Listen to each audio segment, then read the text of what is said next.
Isang magandang umaga sa inyo mga kamamaw. Siyempre magandang umaga natin mga kamamaw. Alam nyo ba kung bakit? Mga kamamaw, naka-jackpot tayo ng konti dito sa sa Sport Select natin. Hindi man tayo sinuswerte mga kamamaw sa Lotto, siguro hindi pa. Pero hopefully sana swertein tayo. Ito, nagiging libangan ko lang ba ngayon. So, ang sa akin hindi naman yung totaling para bang tinatawag na sugal. Hindi naman tayo nagsusugal. Kumbaga ba, kung sa paningin ng iba, parang sugal to, pero hindi, sa akin hindi. Kasi ako, may diskarte akong ginagawa, which is, hindi ko nagagamit yung talagang pera ko talaga. Kumbaga, ginagamit ko siya, pero ibig ko sabihin, nababawi ko rin. Kung bakit, may technique kasi akong ginagawa mga mamaw. So, kung sa Sports Select, dun sa mga may idea about dun sa Sports Select. Yung Sports Select, ito po yung mga sa NBA, kasi mahilig akong masidlagi ng standing ng NBA. So medyo may idea tayo sa mga pagtaya-taya kung sino ba yung malalakas, kung sino ba yung mga dehado. So nagiging libangan ko lang mga kamama. May tinatayaan ako na sana kung para bang yung chance is hindi sigurado yung chance, kumbaga kung talagang lucky ka talaga sa napili mo, malalaki mapapanalunan mo. Tapos may tinatayaan din ako na parang pambarabang pambawi ng taya. Yun. Kumbaga ba, from $5 tama lang siya ng $40, ganun. Para kahit paano yung tinayaan natin, kung hindi manalo yung taya natin dun sa para mga suswerte na malalaking tsansa na malalaking mapapanalunan, is meron tayong pambawi dun sa taya natin na mananalo tayo para kinabukasan may pantaya ulit tayo. Ayan. Ganun yung ginagawa kong ngayon.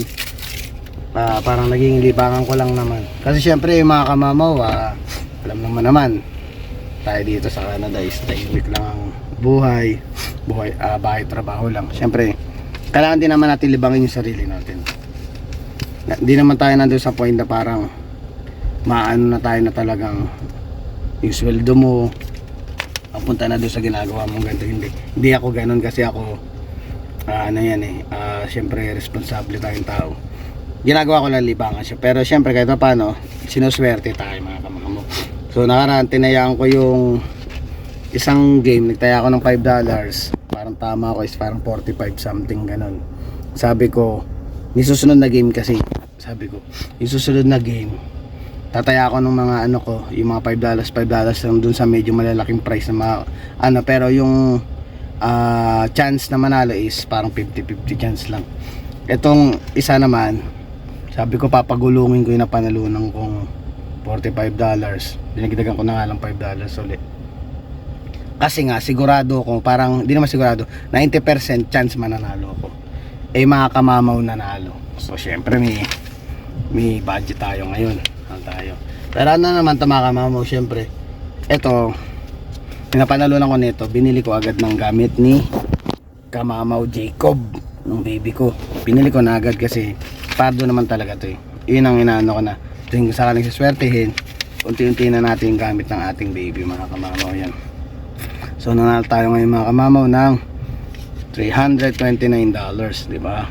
Ang taya ko $50. Ang tinayaan kong team is naglaban kasi Detroit tsaka Orlando. Nanalo Orlando Magic. Tapos yung Brooklyn kalaban ng Washington Wizards, nanalo yung Brooklyn ko. Yung Minnesota sa Memphis, nanalo Minnesota ko. Chicago to San Antonio Spurs, nanalo ang Chicago ko. Yan mga kamamaw. Kumbaga ito, siguradong 90% mananalo kasi mas dehado yung mga kalaban Mas, kung talagang mahilig ka manood ng NBA, malalaman mo kung sino talaga yung dehado, sino talaga yung yamado. So dito ako tumaya sa siguradong mananalo, kaysa dun yung taya ako, pili pa ako ng 4, tapos hindi naman ako sigurado dun sa 4 pa. Although sabihin natin big time talaga pag napanalunan mo yun, pero ando kasi sigurista ka na gusto ko may pantaya uli ako. So ngayon ikiklaim natin to, yung kalahati nito pambibili na natin gamit ni Jacob. Tapos magtatabi tayo ng $100. Ngayon may laban ng Lakers tsaka Indiana Pacers. So sana swertein tayo, pero Lakers ako ngayon nandiyan. Tapos yung natirang $50 ibabudget natin sa susunod sa Monday. Dahil sa Monday meron naman tayong nakikitang hindi naman tayo sigurado mananalo, pero hopefully swertein ulit. Nasa 90% yung chance na yung sa pipiliin ko, ganun ulit tataya natin yung Tapos yung sakaling manalo uli doon is itabi natin, ibili natin ang gamit ng aking baby. Ayun mga kamamaw. So kumbaga ba yung pinantataya ko dito is yung natatamaan ko lang din. Pero kung natamaan ko, hindi lahat yun yung pinantataya ko, yung 65% or 70% nung napanalunan ko ipinabibili ko ng gamit ng baby natin mama. So papasok na muna ako sa Walmart na nandun si Mrs. nag-grocery siya. Tsaka pasensya na kung hindi masyado nakakagawa ng vlog at talagang mas pinili ko muna mga kamamo na parang matulog-tulog muna ako sa bahay, mag-stay lang muna ako sa bahay dahil kasama ko naman yung mga American Bullies natin. Misa kasi talagang may times na syempre kahit day off ko pinapalabas ko yan, inaano ko yan, hindi naman ako nakapag-vlog, parang kumbaga ba is parang quick pasyal, quick hindi ko na nabibigyan ng oras para i-vlog kasi talagang minsan nagmamadali na rin tayo mga kamamaw para kahit paano maka-idlip tayo, makabawi tayo ng konting tulog sa mga bagay na yung mga araw na pumapasok tayo kasi minsan nag-overtime tayo. Kumbaga ba sa oras ni kamamaw, nahapit yung oras ko hapit na hapit talaga mga kamamaw kasi nga alam mo naman buntis ni Mrs. So yung karamihan ng mga ginagawa sa bahay is ako lang ang gumagawa. Minsan pag nakikisuyo tayo sa anak ko, kay Bless, ayun tinutulungan niya ako, kami lang dalawa. Si Mrs. talaga medyo malaki na yung tiyan, medyo nahirapan ng kumilos, kaya syempre to the rescue si kamamaw tsaka yung ate Bless niya, tsaka si Bless yung anak namin. So syempre apat pa yung alaga natin sa bahay na matatabang tuta. Mga kamamaw, ang kapal na ni Chopper tsaka ni Hanabi kasi nga dalawa na lang sila, wala na sila masyadong kaagaw sa pagkain, talagang makapal. Pag tinatapik ko yung mga braso, may mga muscle na, even yung batok ni Chopper pag inano mo nakahulma na, may hulmang muscle na yung batok.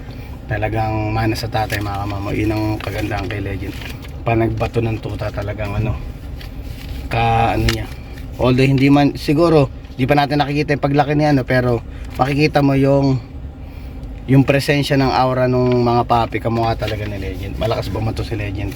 Yan. So mga kamamaw, punta muna tayo sa loob ng Walmart at i-claim natin to habang nag-grocery si Mrs. Kamamaw.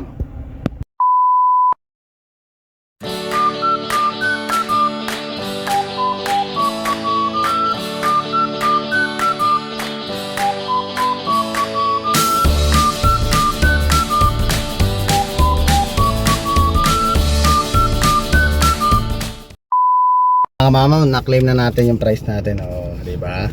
From $5 mga mamaw naging pera. Nakakatawa lang mga kamamaw kasi kahit paano may pambili tayong gamit ng baby natin. Yan, tumaya na ako ng isa pero babalik na lang ulit ako sa Monday kasi magkaiba yung dalawa yung tinatayaan ko Etong tinayaan natin ngayon is Pulse. So ayan ang nangyari naman dito sa Pulse is di natin 100% sure na makukuha natin kasi 13 ang laro sa Monday, 13 games. So kung mapapanalunan ko lahat ng mananalo, lahat yung 13 na pinili ko, doon ako mananalo.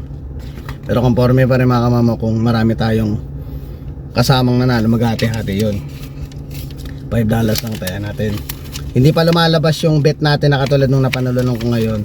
By Monday pa siya papasok sa system kaya hindi pa ako makataya babalik na lang sa Monday ticket $5 lang. Ayan, 13 games. So ang pinili natin is Philadelphia, Miami, Indiana, Orlando, New York Knicks, Denver, Oklahoma, Houston, Minnesota, Dallas, Milwaukee Bucks, Sacramento, tsaka Los Angeles Clippers. Ayun, pag yung mga yan ang nanalo, swerte. Pero syempre minsan nangyayari pag dito sa ganito, nangyayari minsan pag 8 laraban, natsambahan ko na 7 yung napili kong panalo, 1 yung natalo.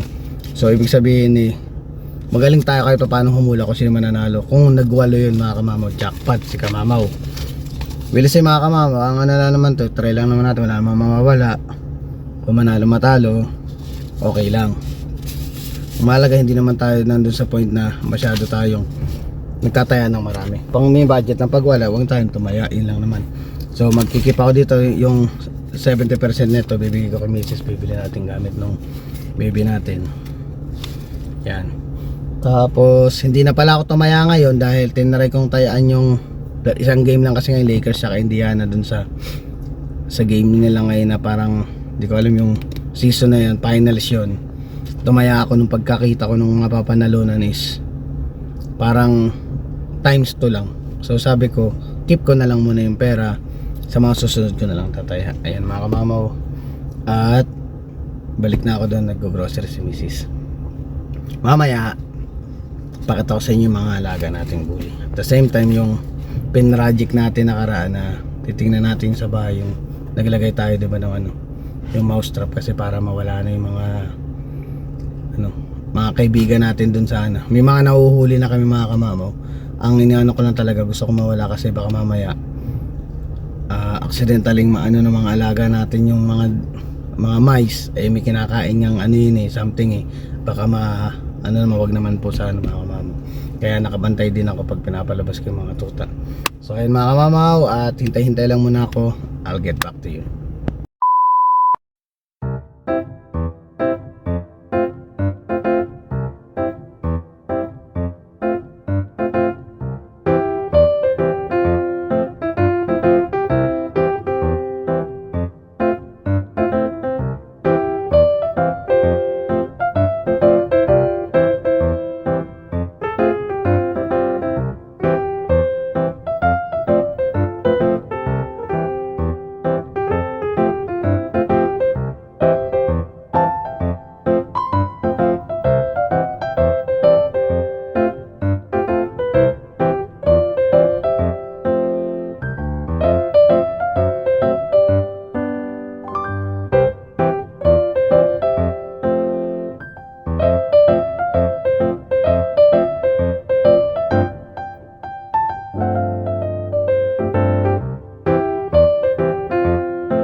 Sa bahay na tayo.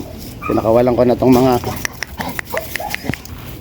mga kamamaw. Dito na mga alaga natin. Pinalabas ko na. Medyo malamig na mga kamamaw. Ito man lalaki na ito si Chopper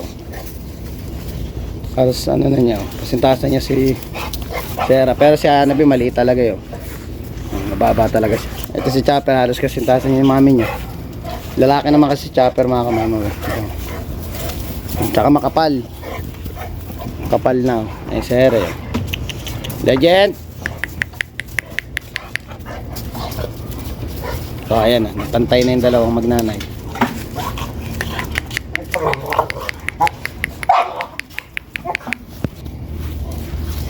Yung sana biyo di masyadong tumatangkad pero makapal.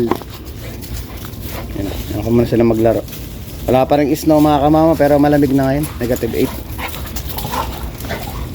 Sandali lang ito mga 20 minutes lang ito, papasok na ito sa loob ng bahay. Mga nasa 10 minutes na sila dito sa labas Ang kulit si Legend. Ang kapal yung si Legend Habang tumatagal mga kamamaw, naging kamamaw talaga kamamaw yung daddy Zero, ganda rin yung katawan kapal ni Hanabi ng mga kamamaw na. Di siya Zero makapal pero mas makapal ito pag lumaki. Chopper.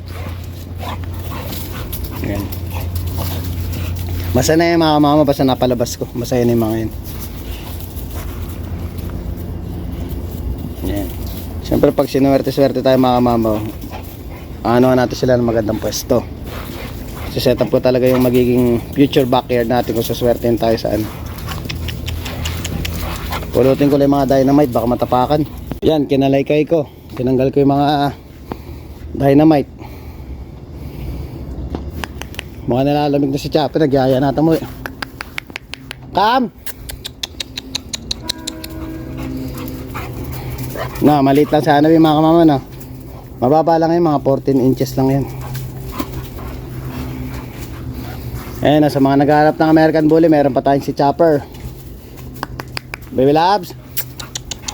Mabait yan si Chopper, malambing.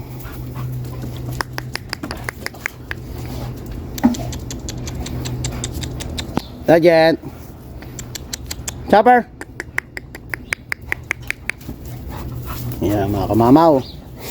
So tatapusin ko naman na mga kamamaw ang ating vlog. At talagang sobrang busy si kamamaw. Talagang gumagawa lang tayo minsan ng paraan para makagawa tayo ng vlog sa ngayon. Kasi alam mo na, medyo butis kasi si misis eh. So marami tayong gawain sa bahay. Pero at least, kahit may gawain sa bahay, may oras ako dito. Wala man ang oras sa pag-vlog mga kamamaw. Buo ang oras ko sa pag-aalaga natin sa mga American Bull natin. Pogi ni Chopper oh. Yan, okay mga mamaw. Please don't forget to like, share, subscribe, and hit the notification bell for more updates of my video. See you mga kamamaw.